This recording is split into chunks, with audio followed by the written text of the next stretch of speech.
Good morning, ladies and gentlemen, and welcome to the Humacyte second quarter 2025 results conference call. Currently, all participants are in a listen-only mode. Later, we will conduct a question-and-answer session, and instructions will follow at that time. As a reminder, this conference is being recorded. I would now like to turn the call over to Tom Johnson with LifeSci Advisors. Please go ahead. Thank you, Operator. Before we proceed with the call, I'd like to remind everyone that certain statements during this call are forward-looking statements under U.S. federal securities laws. These statements are subject to risks and uncertainties that could cause actual results to differ materially from historical experience or present expectations.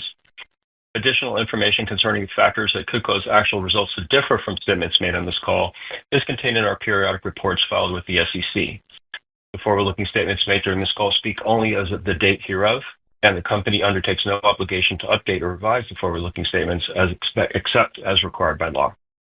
Information presented on this call is contained in the press release we issued this morning and in our Form 10-Q, which after the filing may be accessed from the investor page of the Humacyte website. Joining me today on today's call from Humacyte are Dr. Laura Niklason, President and Chief Executive Officer, Dale Sander, Chief Financial Officer and Chief Corporate Development Officer, and BJ Scheessele, Chief Commercial Officer. Dr. Niklason will provide a summary of the company's progress for the quarter in recent weeks, and Dale will review the company's financial results for the quarter ended June 30, 2025. Following their prepared remarks, BJ will join Laura and Dale for a Q&A session. I'll now turn the call over to Dr. Laura Niklason. Go ahead, Laura. Thank you, Tom. And good morning, everyone, and thank you for joining us for our second quarter 2025 financial results and business update call. Following the landmark success of obtaining FDA approval of Symvess for the treatment of extremity vascular trauma last year, we continue to execute on the commercial launch of this groundbreaking product. Progress during our second quarter and recent weeks was marked by continued expansion of our Value Analysis Committee, or VAC, approvals. This has led to a major expansion of the number of approvals that are now able to purchase Symvess. Recently, we also announced that the U.S. Defense Logistics Agency granted Electronic Catalog, or ECAT, listing approval to Symvess. Going along with this, we have recorded our first sale to a U.S. military facility. We did encounter some headwinds during April and May due to unsubstantiated public attacks by certain detractors. However, we've seen an acceleration in VAC approval activity and commercial sales in June and July. Coupled with the continued advancement of our acellular tissue-engineered vessel, or ATEV, in our pipeline programs, we believe that we're positioned for growth and value generation in 2025 and beyond. During today's call, I'll review these developments in more detail before turning the call over to Dale for a review of our financial results.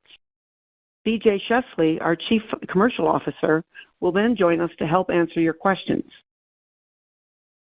Beginning with our commercial launch of Symvess, we're pleased by the traction that we've continued to gain in our interactions with civilian hospitals. To date, a total of 13 organizations have completed the VAC process and have approved the purchase of Symvess. Because some of these VAC approvals include multi-hospital networks, a total of 82 civilian hospitals are now eligible to purchase Symvess. This is an enormous increase from the 5 civilian hospitals that were eligible to purchase Symvess at our last quarterly earnings call. Furthermore, an additional 40 VAC sites are currently conducting reviews of Symvess, and we expect that the number of hospitals eligible to purchase Symvess will continue to grow. After VAC approval, contracting and negotiations with each individual hospital are completed before sales and shipment to that hospital can commence.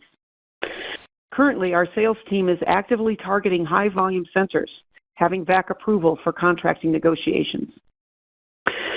July product sales of approximately $0.3 million exceeded the total sales that we recorded for the first half of the year. Also in July, we announced that Symvess was awarded the Electronic Catalog, or ECAT, listing approval from the U.S. Defense Logistics Agency. ECAT is an internet system that provides the Department of Defense and other federal agencies with access to manufacturers and distributors' products.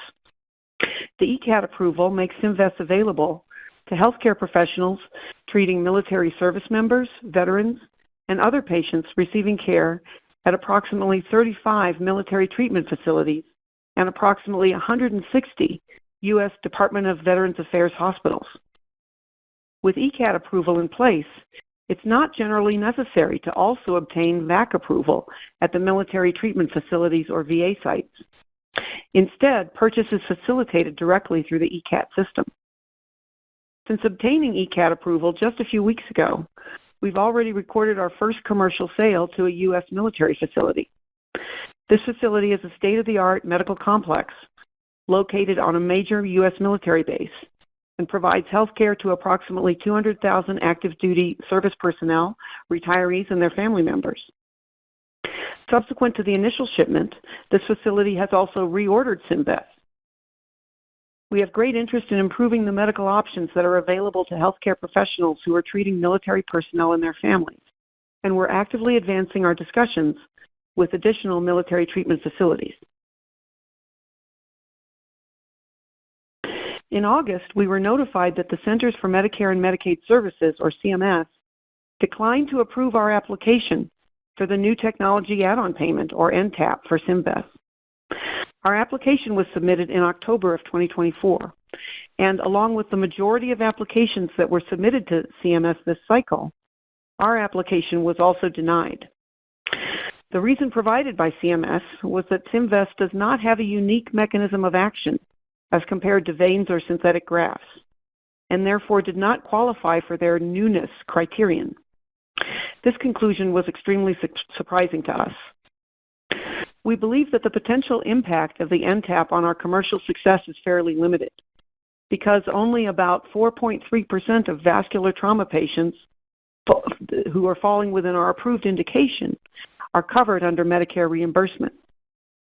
Because private pay insurers are the most common source of reimbursement for vascular trauma patients that are falling within our indication, we're engaging in discussions with private payers about supplemental reimbursement for SymVess in the trauma indication. We believe that the results of our budget impact model, or BIM, which we published several months ago, along with our published clinical trial results, will encourage supplemental reimbursement from private payers. I'll now turn to the ATAVs, a program which is our next priority, which is the dialysis access for patients with end-stage kidney failure. We're pleased to see that results from our V007 Phase 3 trial were presented in a plenary session at the Society of Vascular Surgery annual meeting in June. The V007 results presentation that was focused on patients at high risk of fistula non-maturation was one of only 3 selected for special mention by the Society in their own announcement. The V007 clinical trial enrolled a total of 242 patients, of which 110 were considered to be at high risk of fistula non-maturation. Among this high-risk cohort, functional patency at 6 months and secondary patency at 12 months were significantly higher in ATAV recipients as compared with fistula. Duration of access usability over the first year was also significantly higher in the ATAV group, at 8 months versus only 4.5 months for arteriovenous fistula, with a p-value of 0.00002. Results of the V007 trial have also been accepted for presentation at the annual Kidney Week meeting for 2025 later this year. Women and men having diabetes and obesity make up more than half of the dialysis access market. Patients with a high risk of fistula non-maturation have historically been underserved by the current standard of care, since waiting for fistula maturation can result in prolonged catheter exposure, increased risk of infection, and additional procedures performed to assist in the maturation of the non-functioning fistula. Because of these risks, patients with fistula non-maturation have a high unmet medical need. We believe that the efficacy and safety results of the V007 subgroup, combined with the approximately 50% fistula failure rate in this high-risk group, means that this is an excellent population for us to target in the market. We look forward to publication of the results from the V007 Phase 3 trial in a major peer-reviewed medical journal later this year. After discussions with the FDA about a supplemental BLA filing in dialysis access, we're planning to target the general subgroup of patients at high risk of fistula non-maturation. Before we file a supplemental BLA, which we anticipate later in 2026, our plan is to complete the interim analysis of the currently ongoing VO12 Phase 3 trial that's being conducted only in women and which compares the ATEV to fistula for hemodialysis access. To date, a total of 100 patients have been enrolled in the VO12 Phase 3 trial, out of a target of approximately 150 patients. An interim analysis is planned when the first 80 patients reach 1 year of follow-up, and this enrollment threshold was achieved in April of 2025. Subject to these interim results, Humacyte's plan is to submit a supplemental BLA in the second half of 2026, including data from VO12 and the VO7 Phase 3 pivotal studies, to expand the SymVess label and add AV access for hemodialysis as an indication. We're pleased with the progress that we're making in 2025, and we look forward to sharing our progress with all of you as the rest of the year unfolds. With that, I'll now turn it over to Dale for a review of our financial results and other business developments. Thank you, Laura. We reported $0.3 million in revenue for the second quarter of 2025, of which $0.1 million related to U.S. sales of SymVess. The remaining $0.2 million resulted from a research collaboration with a large medical technology company to evaluate the potential use of our bioengineered human tissue in specific cardiovascular and vascular applications. Revenue for the 6 months ended June 30, 2025 was $0.8 million, of which $0.2 million related to U.S. sales of SymVess and $0.6 million resulted from the research collaboration. There was no revenue for either the second quarter or the 6 months ended June 30, 2024. Cost of goods sold was $0.2 million for the second quarter of 2025 and $0.4 million for the 6 months ended June 30, 2025, and included overhead related to unused production capacity, which was recorded as an expense in the period. There was no cost of goods sold for either the second quarter of 2024 or the 6 months ended June 30, 2024. As previously discussed, during the second quarter of 2025, we implemented a plan to reduce our workforce by 30 employees, defer additional planned new hires, and reduce other operating expenses. These cost reductions were made to extend our cash runway and to better align our organizational structure with our top business objectives. These reductions were made thoughtfully, and we retained key personnel, resources, and initiatives to meet our key corporate goals and milestones. These key objectives include the commercial launch of SymVess, including sales, marketing, and manufacturing, completion of the VO12 Phase 3 pivotal study of the ATEV in dialysis, and the planned filing of a supplemental BLA with the FDA in the dialysis indication, and also the filing of an IND to commence human study of the small diameter ATEV in CABG. We estimate that we have incurred and will incur aggregate charges representing one-time cash expenditures for severance and other employee termination benefits of approximately $0.7 million, the majority of which was incurred during the second quarter of 2025. We estimate net savings due to workforce reductions, operating cost reductions, and reduced capital expenditures, net of this termination severance and benefits, totaling approximately $3.8 million in 2025. Net savings are estimated to be up to approximately $38 million in 2026, for a total estimated savings of over $50 million in 2025 and 2026 relative to the original budget forecast.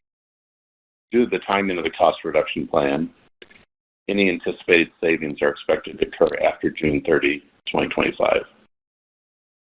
Research and development expenses were $22.0 million for the second quarter of 2025, compared to $23.8 million for the second quarter of 2024, and were $37.4 million for the 6 months ended June 30, 2025, compared to $45.0 million for the 6 months ended June 30, 2024.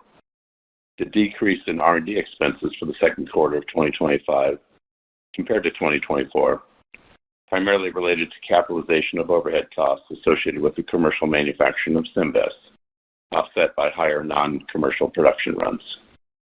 The decrease in R&D expenses for the 6 months ended June 30, 2025, compared to 2024, resulted primarily from decreased material costs as the company began capitalizing expenditures for inventory following the commercial launch of Symvess, as well as the capitalization of overhead costs associated with this commercial manufacturing.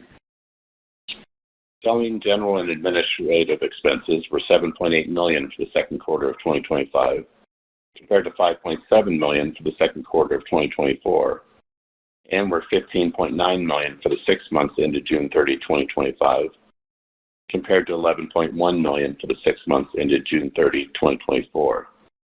The increase in 2025 expenses compared to the prior year resulted primarily from the U.S. commercial launch of Symvess in the vascular trauma indication, including increased personnel expenses. Other net income or expense for the second quarter of 2025 was a net expense of $7.9 million compared to a net expense of $27.2 million for the second quarter of 2024, and other net income of $54.4 million for the 6 months ended June 30, 2025, compared to other net expense of $32.5 million for the 6 months ended June 30, 2024. The decrease in other net expense for the second quarter of 2025 and the increase in other net income for the 6 months ended June 30, 2025, compared to prior year results, resulted primarily from the non-cash remeasurement of the contingent earnout liability associated with our August 2021 merger with Alpha Healthcare Acquisition Corp. Net loss was $37.7 million for the second quarter of 2025, compared to a net loss of $56.7 million for the second quarter of 2024, and net income was $1.5 million for the 6 months ended June 30, 2025, compared to a net loss of $88.6 million for the 6 months ended June 30, 2024. The decrease in net loss for the second quarter of 2025 and the increase in net income for the 6 months ended June 30, 2025, compared to prior year periods, was primarily due to the non-cash remeasurement of the contingent earnout liability described above. We had cash equivalents, and restricted cash of $88.4 million as of June 30, 2025. Total cash use was $6.9 million for the 6 months of 2025, compared to net cash provided of $13.1 million for the first 6 months of 2024. The net cash used for the first 6 months of 2025 included $46.7 million in net proceeds from a public offering completed in March 2025. The total cash provided for the first 6 months of 2024 included $43.0 million in net proceeds from a public offering completed in March 2024 and the receipt of $20 million in proceeds from a draw under a loan arrangement that did not reoccur in 2025. With that, I will turn it over to Laura for some closing remarks. Thank you, Dale. The approval and launch of Symvess is a powerful example of our commitment to delivering truly transformative regenerative medicine solutions to improve patient outcomes. With our strong commercial execution, our promising pipelines, and our dedicated team, we're confident in our ability to continue making a positive impact. Thank you for joining our call today. And operator, we're now ready to take questions. Thank you. If you'd like to ask a question, please press star 1 on your telephone keypad. A confirmation tone will indicate your line is in the question queue. You may press star 2 if you'd like to remove your question from the queue. For participants using speaker equipment, it may be necessary to pick up your handset before pressing the star keys. Our first question comes from the line of Ryan Zimmerman with BTIG. Please proceed with your question. Good morning. Thanks for taking our questions, Laura and Dale. Appreciate it. Maybe just to start on, some of the dynamics commercially, Laura, if you think about second quarter volume versus what's taken place in July, and you noted that uptick, is anything changed in your view that, you think you can identify in July that, now becomes kind of more part of your commercial strategy in terms of launching SymVess? Thank you for that, Ryan. A lot of it is just passage of time. We really embarked on the VAC process, in late February, early March, and many of these committees just take months and months. So part of it was that. Part of the uptick in hospitals eligible to purchase SymVess was the fact that we did have several, hospital systems approve the product in their VAC process. But I would also say, we've looked at decreasing the price of SymVess from $29,500 to $24,250. This decrease in price still allows us to have good margins on the product, but by coming in below $25,000, this has increased the ease with which VAC committees can review our product and agree to bring it onto the shelf. Yeah, that was my next question around pricing strategy, just looking at kind of the unit volumes versus the revenue. And is that, now something that you're, making standard across all facilities? I guess, how do we think about kind of your pricing strategy over time, and if this is kind of the new price point that we should think about going forward? I think this is the new price point that we should think about. This was a price point that we put into place on July 1st. So that certainly that had some overlap with the uptick in sales. I don't think that was the entire thing, though, but because we clearly had centers that were buying before the decrease in price. But the decrease in price, will now be standard for the next year. And then, just as with any other medical products, we will consider annual price increases, on a yearly basis. Okay. All right. Thanks for taking my questions. I'll hop back in queue. Thank you. Our next question comes from the line of Josh Jennings with TD Cowen. Please proceed with your question. Hi, good morning, Laura and Dale. Thanks for the questions. Wanted to just ask, I know you talked about some of the headwinds early in the year from substantiated attacks by detractors, and I was just wanted to review just the accrual of real-world evidence and any registry data that would build over the coming quarters, years, that would more significantly bury any detractor noise. Well, I think, so as we've mentioned to the market, we do have some post-approval commitments with the FDA to essentially create a registry of trauma patients and follow at least 100 patients for a year. We're still working on that protocol with the FDA, so that registry hasn't officially kicked off yet, but we're on time. We're meeting our timelines and our milestones for that. But I actually think that the real-world evidence is going to continue to accrue in different hospitals that are using the product. Multiple hospitals have reordered the product, and there are people who are using it with a tremendous amount of success. So I think that word of mouth, but also publications from real-world use of the product will definitely help to solidify our commercial position. And Josh, it's Excellent. BJ here. Yep. Thanks. Real quick. Oh, Josh, it's BJ here. I was just going to jump in and add to what Laura was saying. Obviously, we had published our budget impact model, but we continue to publish our trauma data, both civilian and military, be it the U.S. and work in Ukraine. First it was 30-year data, have upcoming 1-year data to continue to show the durability of our product. I think that's important. And just to round out around the public attacks, how that has played out, and it was somewhat to Ryan's point too, is that it's just really slowed the approval process. The majority of the effect is it's just now taking longer to get through hospitals, but have been able to overcome that. And, I think that's also, the tough economy has made it tougher for any new products. You talk to other companies that have launched new products recently, and it's just, in general, a longer process. But, given our full funnel and working through this process and the success that we had end of June and beginning of July, feel that we're turning the corner. Thanks for that. And wanted to touch on the inclusion on the electronic catalog and opening up access to the 190 military treatment facilities. Any help just thinking through the commercial effort in this VA hospital channel to drive increased traction? I know you've had your first order, but wanted to kind of get help thinking about back half of the year in this channel and into 2026 and how you guys can go on offense more fully here.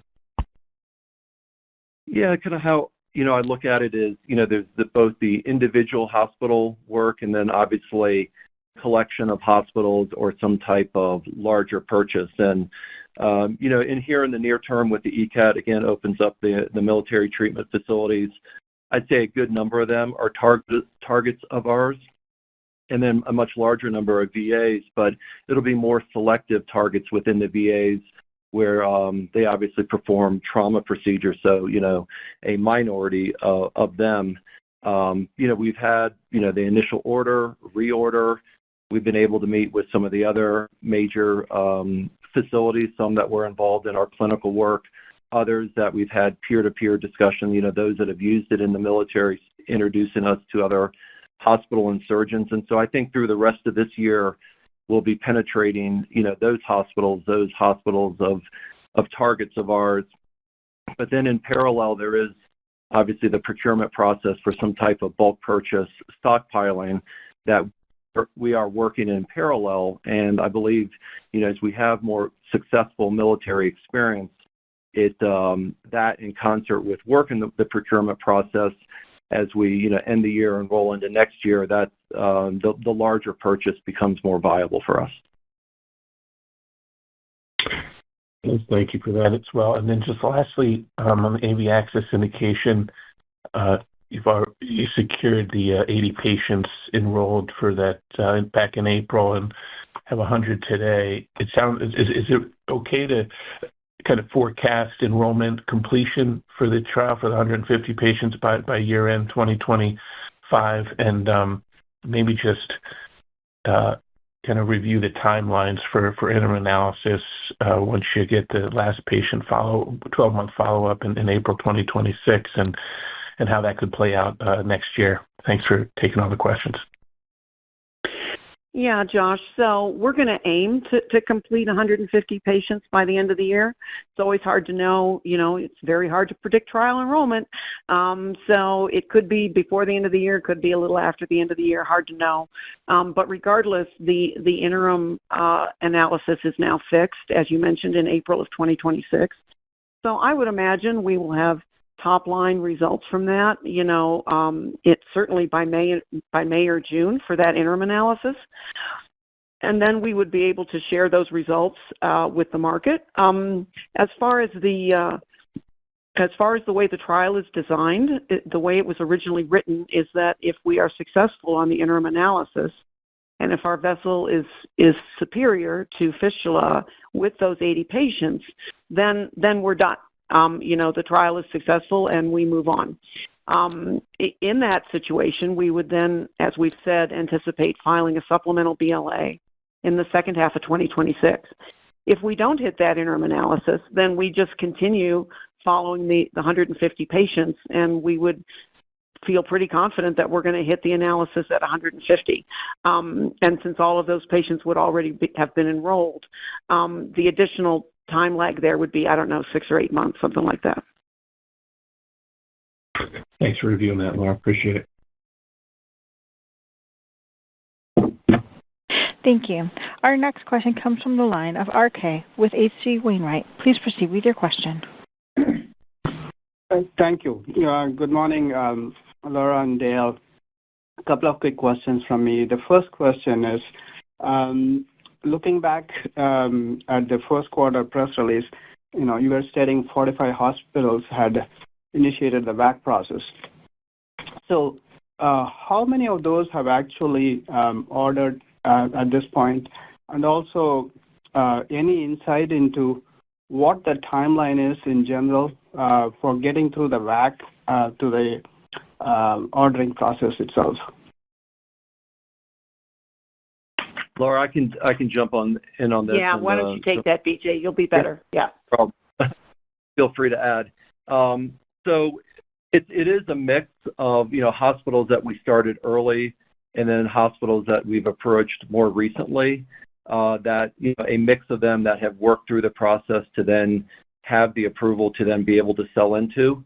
But as we stated in the press release, we've had 12 hospitals to date order Symvess, and then a number of them actually already having reordered.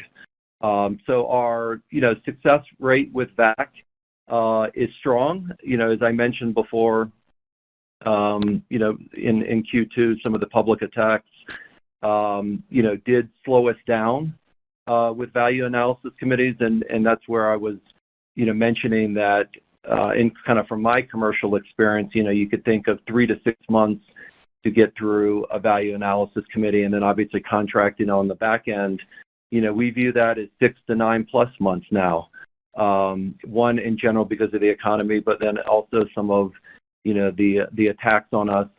But as I also mentioned, we have a full sales funnel, and not all of them take the upper end and not all of them the lower end. So if you have a full funnel, you always have something coming through on the back end with approval and then be able to sell into. But that's something that we've accounted for, and as I mentioned, believe that we're turning the corner on. Thank you for that. The second question is, regarding the negative decision by the CMS. So what sort of an impact, if any, would it have on the private payers' reimbursement decisions? Yeah, Laura, I can jump in on that one too, and feel free. Sure. As Laura had mentioned, obviously, a disappointment for us.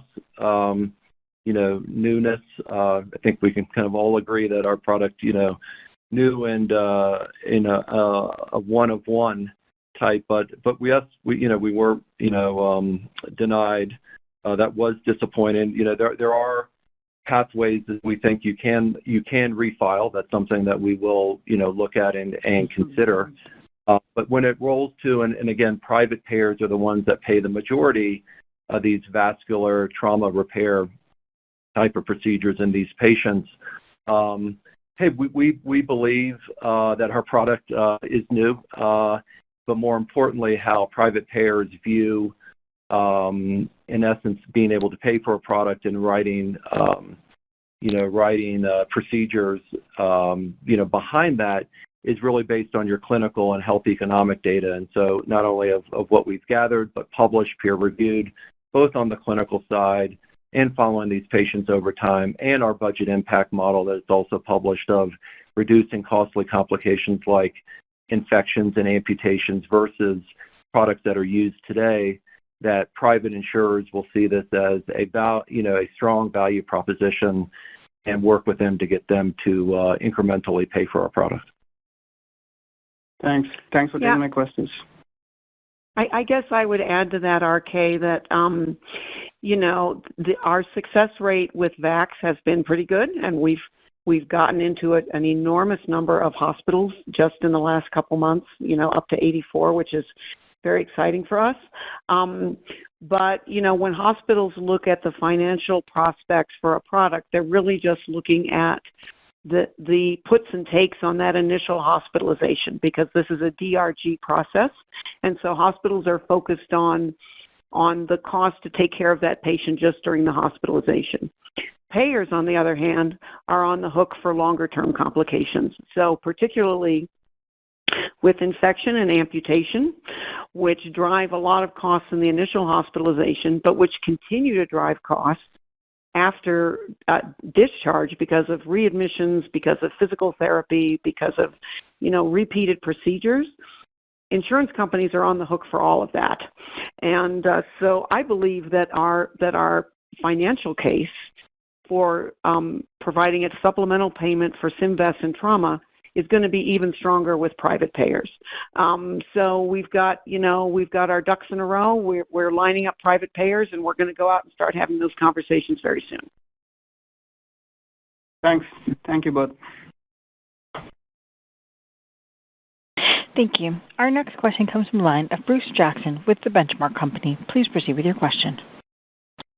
Hi, good morning, and thank you for taking my question. I was wondering if we could get an update on the coronary artery bypass graft program. Yes, absolutely.